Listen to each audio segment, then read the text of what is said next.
میرا نام محمد انس ضیائی ہے اور میں باب المدینہ کراچی سے فرید آباد. میرا یہ سوال ہے کہ صاحب مزار کے قدم مبارک کو چومنا کیسا؟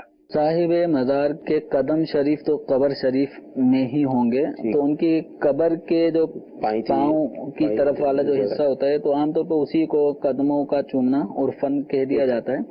تو امام اہل سنت اعلی حضرت رحمۃ اللہ علیہ نے اس میں علماء کے حوالے سے ہی بتایا ہے کہ ادب یہ ہے کہ مزارات اولیاء کو بوسہ نہ دیا جائے ادب کے طور پہ. ٹھیک ہے، اگر کوئی چوم لیتا ہے تو گناہ گار نہیں ہے.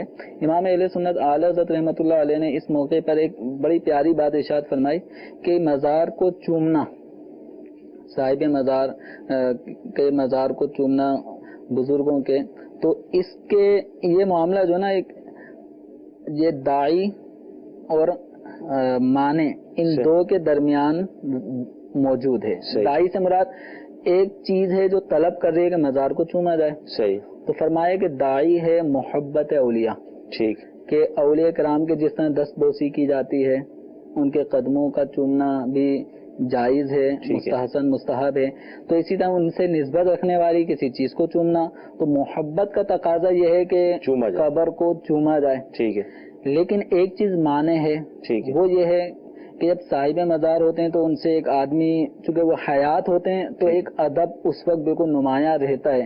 وصال ہونے کے بعد پھر تھوڑا مزارات اولیاء پہ جو معاملات ہیں اس کو پیش نظر رکھا جائے تو ادب کی کمی ہو جاتی ہے. صحیح. تو فرمایا گیا کہ ادب روک رہا ہے، صحیح، وہ مانے ہے کہ نہ چوما جائے. صحیح. اور محبت یہ داعی ہے، ابھار رہی ہے کہ مزار کو چوما جائے. تو فرمایا کہ اب اگر کوئی غلبہ محبت میں صحیح چوم لیتا ہے تو اس میں کوئی حرج نہیں ہے، لیکن ادب والی بات کو فوقیت دی جائے گی. تو مزارات اولیاء کو ادب یہ ہے کہ نہ چومیں، بلکہ فرمایا گیا کہ 4 ہاتھ کم از کم یہ دور رہے اور ادب کے ساتھ، مطلب جو دعا وغیرہ ان کے وسیلے سے اللہ تعالیٰ کی بارگاہ میں دعا کرنی ہے، اس طرح کے معاملات کریں. تو چوم لینا کوئی شرک نہیں ہے، گناہ نہیں ہے. اور اگر اس کی ڈیپ میں جائیں تو فتاوی رضویہ میں 9ویں جلد میں اعلیٰ حضرت رحمۃ اللہ علیہ نے تفصیلی اس موضوع پہ کلام بھی فرمایا ہے، اور ایک موقع پر باقاعدہ فرمایا کہ صحابہ کرام علیہم رضوان سے بھی نبی کریم رؤوف الرحیم صلی اللہ علیہ وسلم کے مزار پر انوار، اب اس وقت تو وہ جالیوں مبارکہ کے اندر اور جالی کے آگے بھی بڑی سیسہ پلائی دیوار، اب مطلب اس تک رسائی نہیں ہے. اور دور صحابہ میں تو صحابہ حضور صلی اللہ تعالی علیہ وسلم کی قبر شریف مزار پر انوار پہ یوں حاضری دے لیا کرتے تھے. تو حضرت ابو ایوب انصاری رضی اللہ تعالیٰ عنہ کا مشہور واقعہ ہے کہ وہ حضور صلی اللہ تعالی علیہ وسلم کے قبر انور پر اپنی گال کو، چہرے کو لگائے ہوئے تھے. سبحان اللہ سبحان اللہ. اس طرح دیگر صحابہ کرام علیہم رضوان سے بھی ایسا عمل ثابت ہے. حضور کے قبر انور سے اپنے چہرے کو مس کرنا. حضرت بلال رضی اللہ تعالیٰ عنہ کا واقعہ بھی اعلیٰ حضرت نے لکھا کہ جب وہ ملک شام سے حضور صلی اللہ تعالی علیہ وسلم جب خواب میں آئے، ان کو طلب فرمایا، تو جب وہ آئے تھے تو بارگاہ رسالت صلی اللہ علیہ وسلم میں مزار پر انوار پہ آ کے انہوں نے اپنے چہرے کو رکھ دیا تھا، مس کیا تھا. تو یہ غلبہ محبت ہے.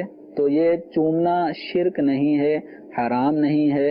اگر اس کو شرک کہا جائے گا تو حضرات صحابہ کرام علیہم رضوان پر کتنا سخت حکم لگے گا، جبکہ وہ ہستیاں ہیں کہ اللہ تبارک و تعالیٰ نے ان کے ایمان کو ہمارے لیے آئیڈیل بنایا ہے.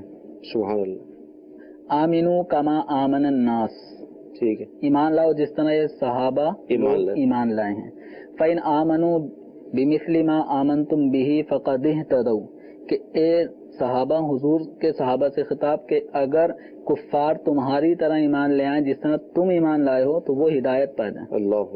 تو صحابہ کرام علیہم رضوان کا نبی کریم صلی اللہ علیہ وسلم کی قبر شریف پہ اپنے چہرے کو رکھنا، چہرے کو، گال کو مس کرنا، یہ اس بات کی علامت ہے کہ حضور کے قبر سے اپنے جسم کو ملنا غلبہ محبت میں یہ شرک نہیں ہے. لیکن ادب چونکہ ہم میں نہیں ہے تو ہم اپنے اعتبار سے یہی کہیں گے کہ ادب یہ ہے کہ اس کو ہم ہاتھ نہ لگائیں، چومیں نہیں. چوم لیں تو اس پہ کوئی ایسا سخت حکم شریعت کا نہیں لگے گا. ٹھیک.